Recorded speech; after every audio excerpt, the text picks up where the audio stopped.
don't recommend randomly choosing an A24 movie to watch with your family.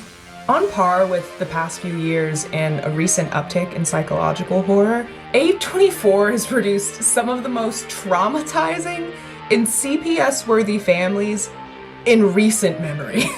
If they aren't lying to you or blaming you for the disappearance of someone, they're probably plotting to kill you. So that begs the question, which A24 family is the absolute worst?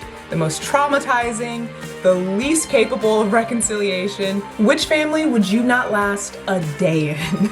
My friends Avi and Julian will help me decide. This is The Kitchen Sink, where we answer questions that no one cared to ask. All right, Avi, who did you choose for the worst family in A24?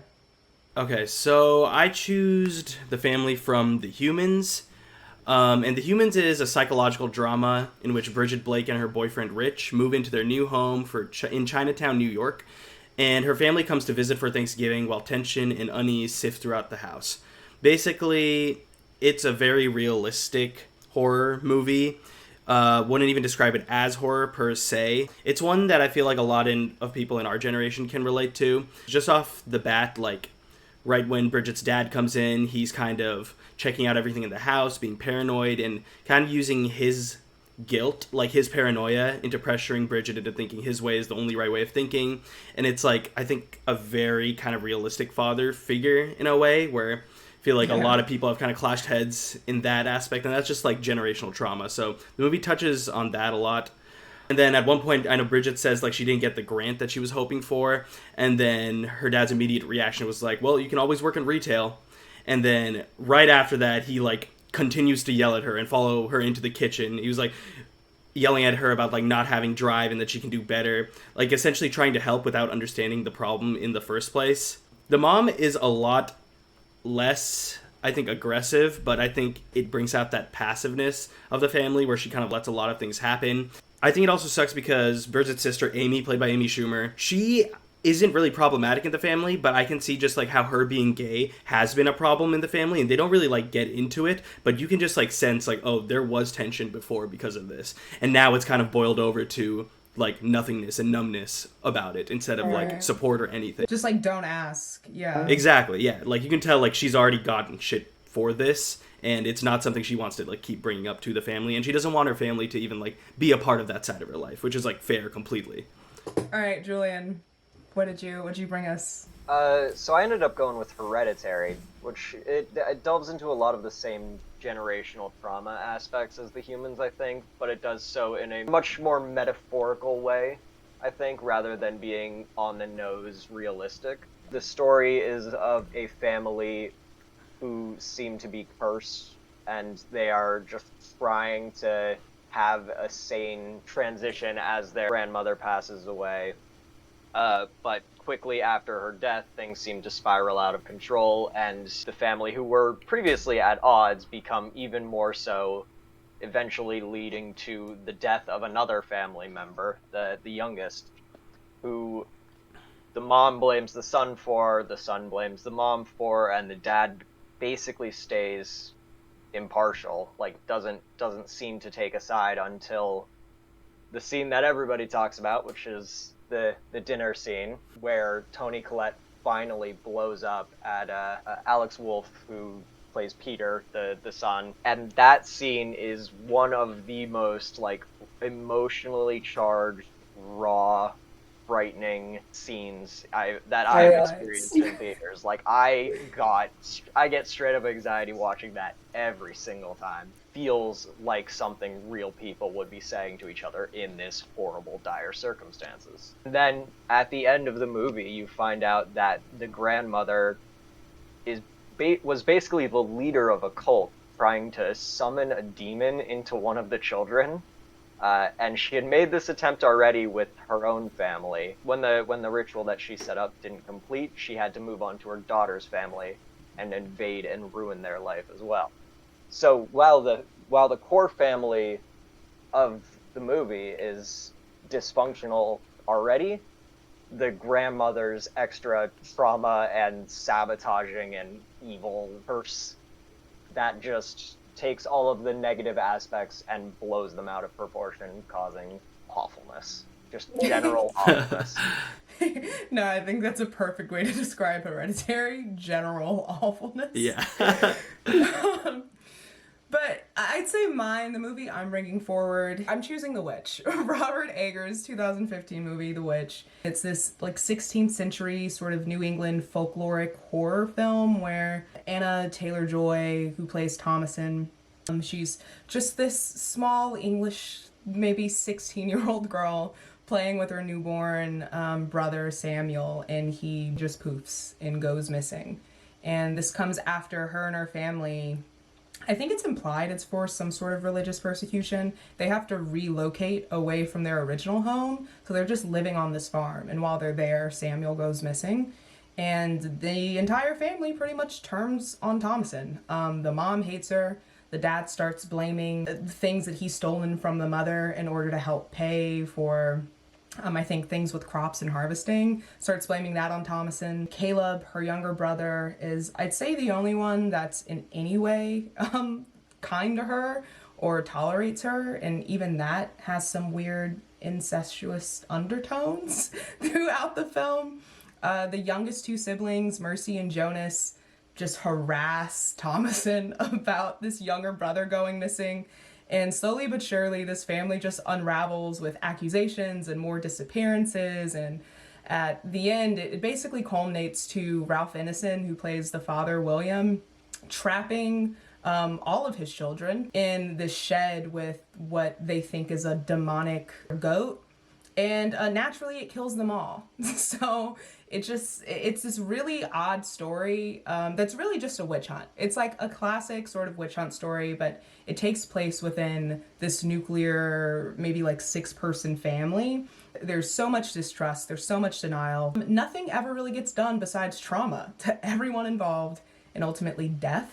So I definitely feel like The Witch, it would be the absolute worst. So that's my spiel for The Witch. Thoughts? It certainly wouldn't be pleasant. It would suck. Being isolated and completely alone from everything, every other aspect of civilization, but just these angry and mean people would... Who are your parents? Yeah. Yeah, who you have no way to get away from. Realistic. Yeah. And I mean, that really is the reality of all ours. I mean, with the humans, there's that component. Like, there's not an explicit paranormal threat, but clearly something's going on in that house. Yeah. That's why it feels like scarier in a way, because I love Hereditary. I love all these movies, but Hereditary and The Witch are just like my kind of bag for horror. But it's like they're all very kind of soft-spoken about the horror until things really ramp up at the end. Like, it's all that build-up. And Humans has that, but they don't have that final act where everything just pops off. Because it just, like, kind of continues. It's like, this is it. It already sucks. Like... The peak was in the first 5 minutes. Yeah. there's really no resolution to humans. Like, I get the sense that they just keep having to live that over and over, and there's no change. With our stories, they end in death. Like, it's as bad as it can get, unless you consider keep doing the same thing over and over a worse punishment than just having an ending. Yeah, like the resolution in Humans is, oh, they called their Uber, they're gone. Like, that's it. Like, there's no reconciliation at all. Like, this is gonna happen again to them. Like, just this tension, this, like, unease, like, all of this, like, lives with everyone in the family. And that's what I was gonna say, too, like, Alex Wolff in Hereditary, like, even he is to blame for some of the trauma, because, like, he kind of is the spark in that movie. Well, not really, but he, like, adds to it. He's, like, the spark in the narrative structure, I guess, when he brings Charlie, and then the mom kind of makes him bring Charlie, doesn't she? Right, yeah. Right. No one wants Charlie to go, including Charlie. Exactly, yeah. Yeah, all of them make the wrong decisions in that situation. I think at most he's responsible for being, like, a crappy older brother. Yeah, but, like, just not watching, like, his sister at the party Yeah. But then even Bridget Blake, like the main character in The Humans, like you can kind of see like how she's kind of shitty to Rich too. Like Rich is trying to her boyfriend like trying to explain his dreams to the dad, and the dad's like, "Oh, that's weird," but then starts talking about his dreams like they're important. But then he tries to say something to Bridget too, and then she also blows him off. So you kind of see like she's taking some part of the family with her, and same with Alex Wolff's character in Hereditary. Like the family is inside him too. But I feel like for Anya Taylor-Joy in The Witch, like she is a complete contrast to anyone else in that family. Like she is like struggling to survive in there, you know? Right. I definitely say, in terms of the build up and what kind of comes of everyone's story, Anya Taylor-Joy feels like the least responsible or contributes the least to any sort of narrative fallout. She simply exists, is with her younger brother, and then he's no longer there.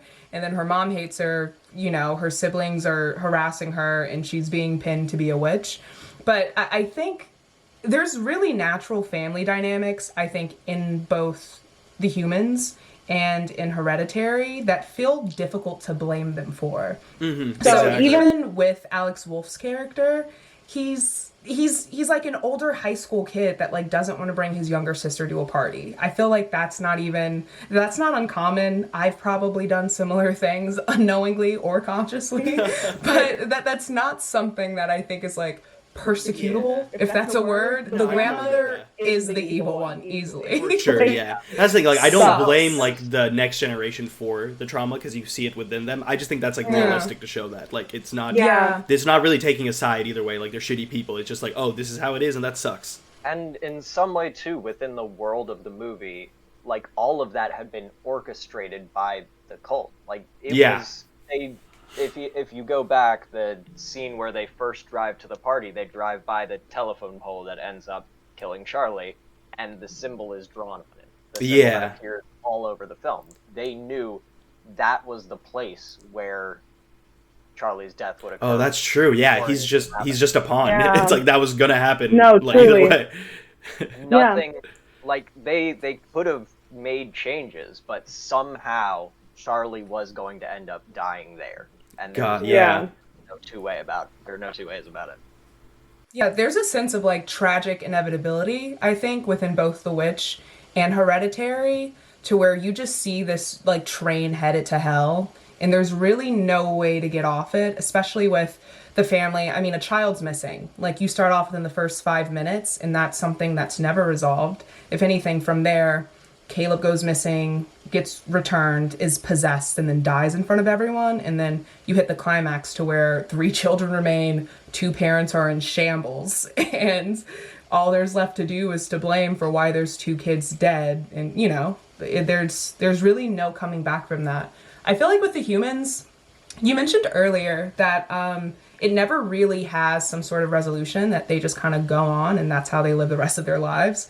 I feel like that's fitting for the story that they've had. They're clearly a family that have no like backbone, in the sense that they will address their problems. Like, they harass that mom relentlessly. And I mean, she does nothing. Probably she's, you know, feels ganged up on. But ultimately, for there to be this weird, like, kind of paranormal presence that ultimately culminates to nothing, I feel like that's reflective of what that family is. It's just this like really toxic and negative energy that ultimately never resolves itself and just lives on, and no one ever acknowledges it. They just go on and suffer from it and then get in their Uber and leave. Like, it's such a grimy movie for like how contained it is, and it's Yeah. like, It's a very polarizing ending for sure. Some people definitely have the opinion that it like comes too far out of left field, but I love it though. it is the right amount of crazy. Yeah, I remember just like in theaters, I heard some people laughing and like groaning during that part, but I'm like, what are you talking about? This is so sick. Like, everything's popping off right now. It was crazy. As soon as you see Alex Wolff wake up in that house, with all the lights off, and his mom just floating in the corner, like, you know it, because that's not the first supernatural thing that's happened, but that's like the creepiest supernatural. Right. I can deal with my reflection fucking with me. Like, I can deal with someone catching on fire. but just a silent, unmoving figure watching me from the corner. That is my worst nightmare. That is awful. No. Yeah. That's some lights out shit. Like, just having that figure staring at you. Oh my god. Gnarly. Fuck that. To get really off track for 1 second, then we can hop back. It reminds me of Matt Smith's introductory episode of Doctor Who, where there's something watching people behind you, and you can never see them. Oh yeah.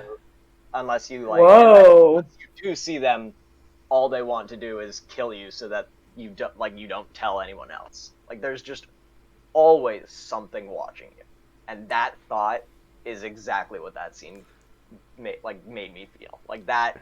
Because you don't realize at first. The camera stays there for long enough that you start to wonder why it's not moving. Yeah. You finally notice her. Terrifying. No, that is eerie. Had a crazier theater experience than that scene, because people realized at different times, and you could just hear the little gasps of air as individuals in the theater realized. So well done, dude. I still can't believe that was his first movie, dude. Like, that's nuts. No, that's impressive.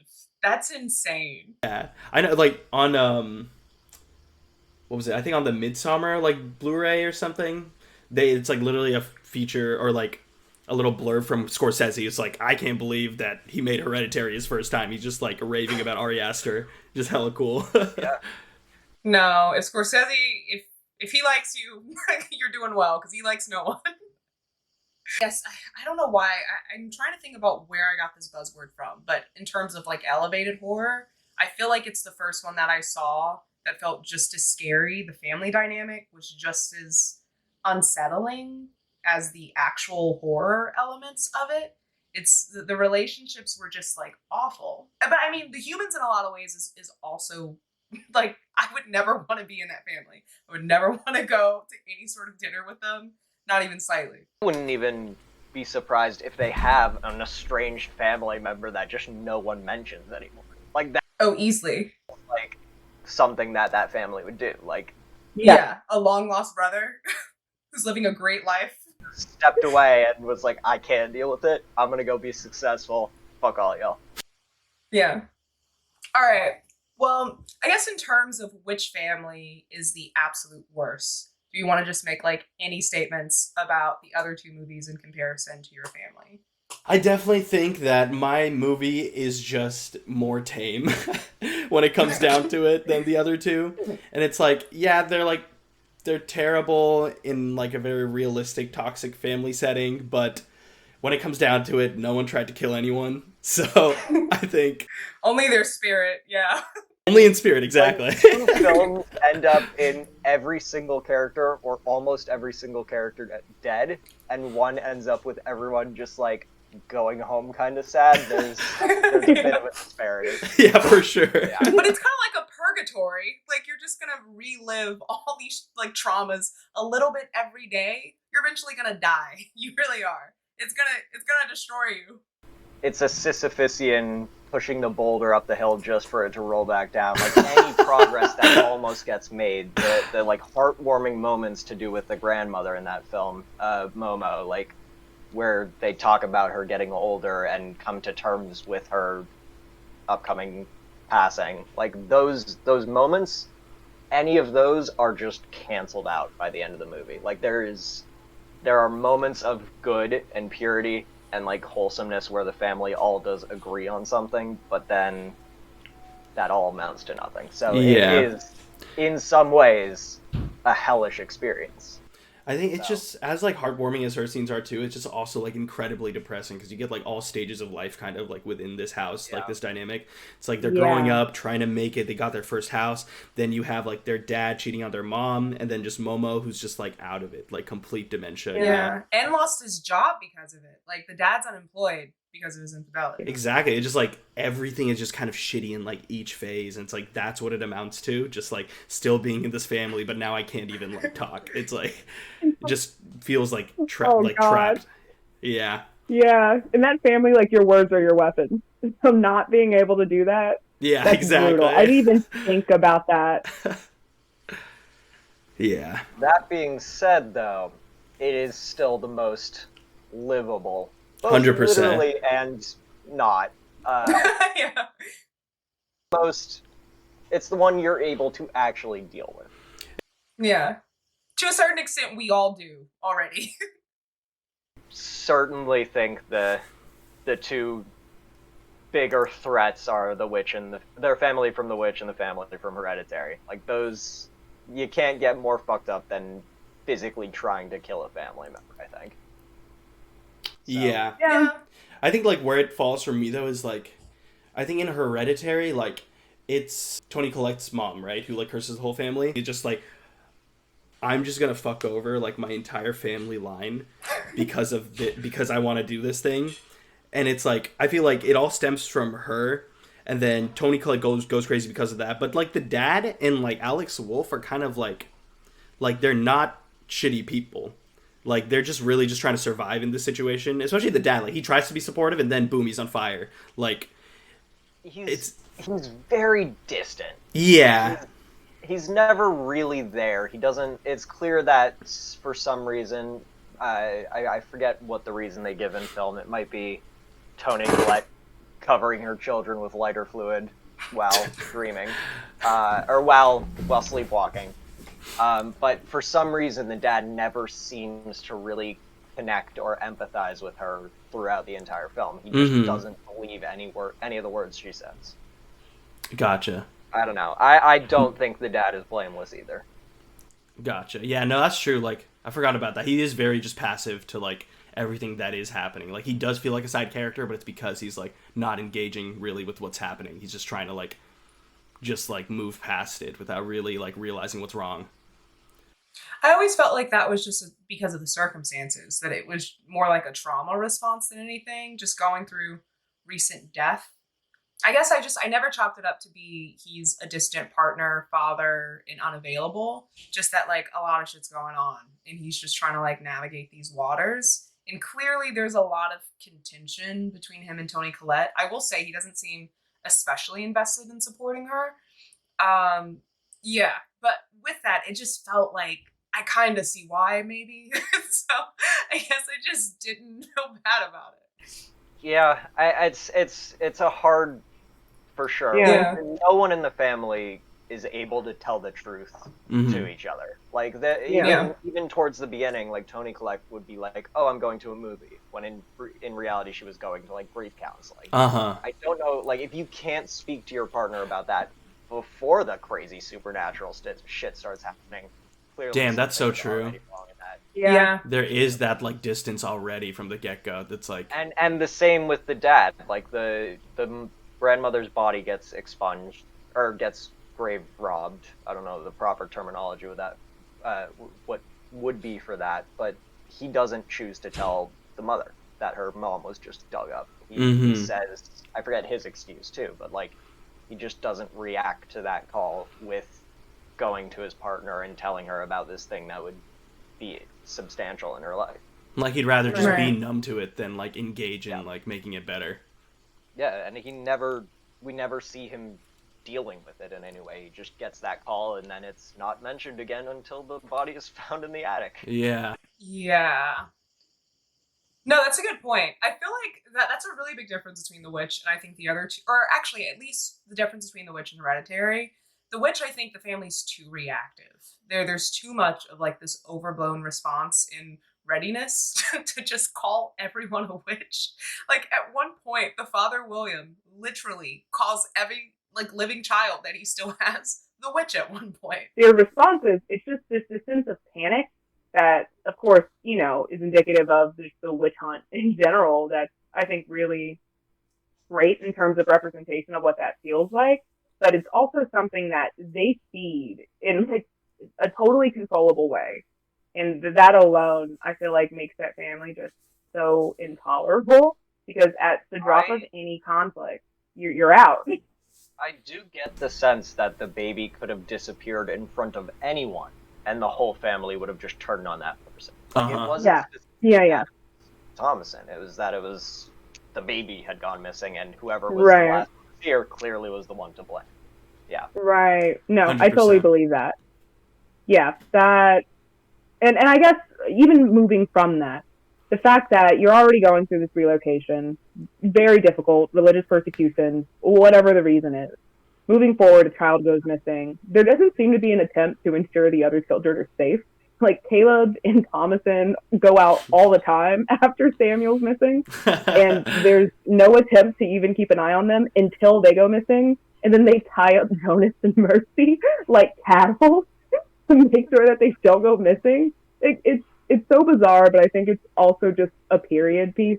So I don't know how much I can read into it, but to a certain extent, the family practice and just the way that they go about their own relationship with their children, especially in the midst of like missing children, it's really odd. It makes no sense, and it's in no way conducive to helping them survive this really difficult time. And it like helps to tear them apart. I don't know if maybe they would have just decided to move from that farm. They felt like this is too much. We've lost a child. Let's just leave together. That could have been some kind of resolution, but their decision was to stay in place and just like self-destruct. Yeah. Yeah. It's definitely, I feel honestly, like... Sorry. Yes.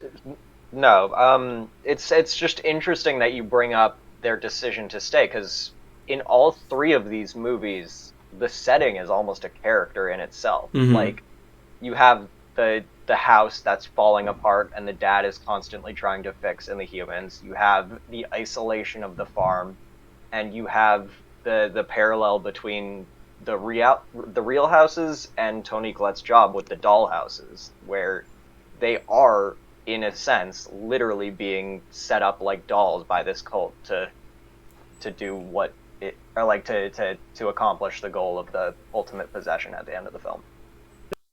Yeah, and I suppose these are like the sort of paranormal third parties in all of our stories.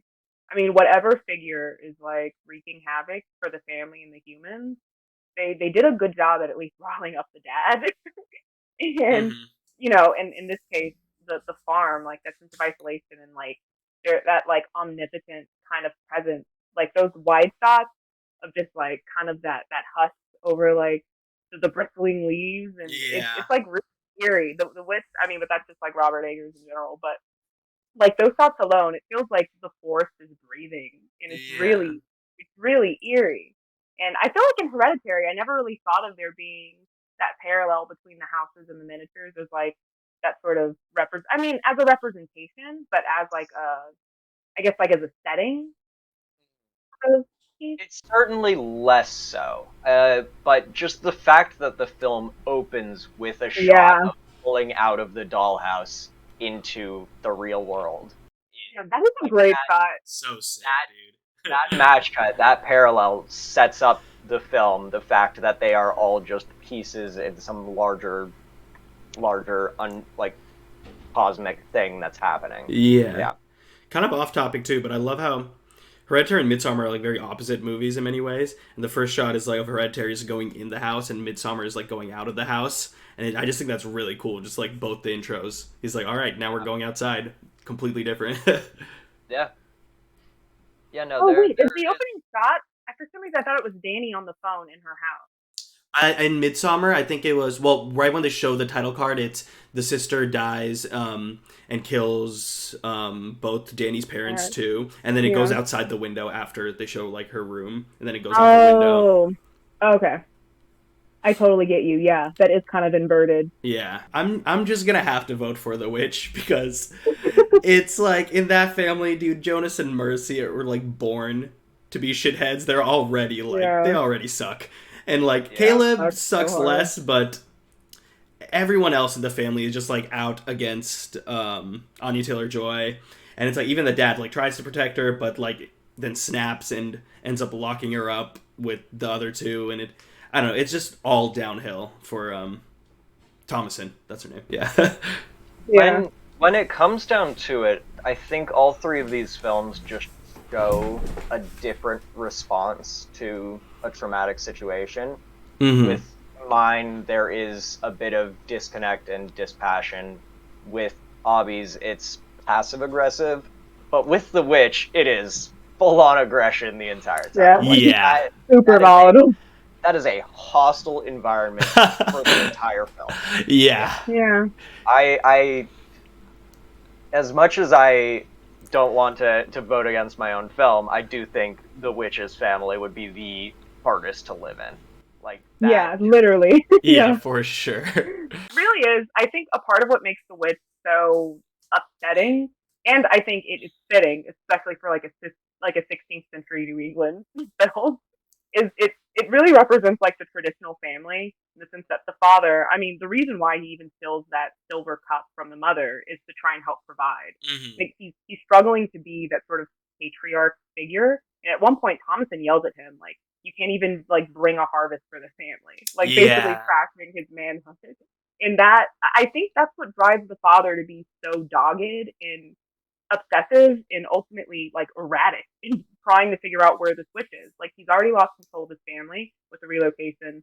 He's lost his son. He's done, at the very least, what a traditional father, the only thing that you have to do, which is protect your family, is falling apart. So if he has to destroy his family to essentially protect it and assert his dominance, he's clearly willing to do that. There's just these weird dynamics that, in a lot of ways, I think assert or directly counter traditional parental and kind of familial relationships. And when they aren't able to perform properly, that's when they start losing it. If the dad can't protect his family, then he will burn it to the ground. If the mom, I'm sure losing a newborn, just on paper, that's the worst thing in the world. Of course, that sends the mother into a spiral. And if anything, she'll start blaming the person that was last with that child. It's really interesting how that kind of breaks down, I think. What the final point that I want to make in regards to landing on the Witch as being the worst one is if you take the supernatural aspect out of Hereditary and the Witch, my family would just be dispassionate and unable to communicate. Your family would be borderline openly hostile without the kid going missing. That's just an excuse, honestly. If no one died and no one went missing, I feel like I'd choose the human. Just because there's so, I think it's just the capacity to manage all of that. I could low-key do the family in Hereditary. Like, Toni Collette, I got a soft spot, so I might deal with it. But yeah, one bad dinner. I know. One bad dinner, one bad drive. But one bad drive. Yeah, one bad drive. That's lightly putting it. Listen, better than being in that Chinatown apartment. After the scene where the mom hears them trashing her, at least for me, that I will never forget that scene. For whatever reason, that really, really stuck with me.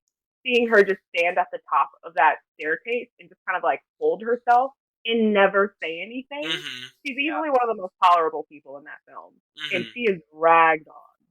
Yeah. No, the fact that the humans manages to make an even comparable situation without any real paranormal threat to both Hereditary and the Witch, that in itself is an achievement. But the way the films stand, the Witch does take top spot. That, there's no worse. There really isn't. No. Agreed. Yeah. A24's got some bangers. I'm really excited for Alex Garland's new movie, Men. I've heard that's nuts. Okay. I blindly will watch anything he does at this point. Annihilation, I knew nothing about it going in, and that's in my top 5, if not third or second. Hell yeah. The last 20-30 minutes of Annihilation, I just rewatched it 2 weeks ago too. It was that movie's insane, dude. Well, that wraps this. The Witch won. Robert Eggers, congratulations. Congratulations, Robert Eggers. Yeah, congratulations. Go watch The Northman. We can't let it flop. See, we got to. We egg boys now. Support them. Get out there. Also, the logo that's going to be in here, created by Hobby. So that's cool. Yeah. Woo-woo. All right. Well, thanks for joining me, guys.